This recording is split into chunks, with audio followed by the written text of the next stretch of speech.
This is an instructional video detailing the applications and functions of the Phase 2 DVM-1000 vibration meter.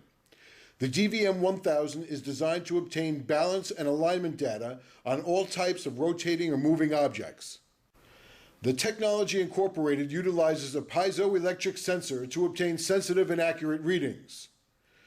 Let's move to the operation of the vibration meter and see how easy it is to utilize the different functions, taking tests, and obtaining results.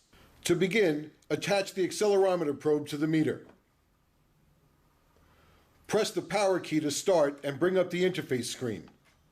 Pressing the function button, you can toggle between the different vibration parameters.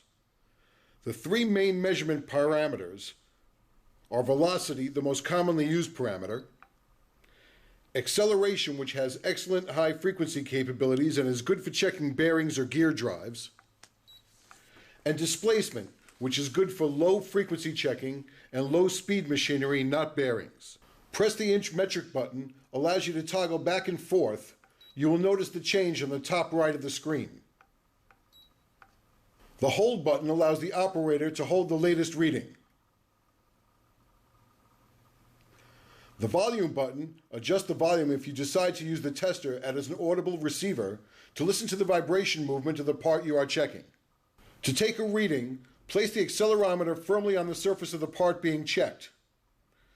You will notice the readings shown on the screen.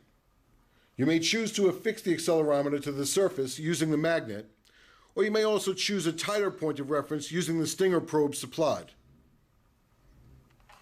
Don't forget that readings in more than one vibration parameter can reveal more of the nature of the vibration signal. The supplied vibration chart in the manual should be used to gauge machine conditions. Changes in machine condition over time become readily apparent and permit repairs prior to machine failure.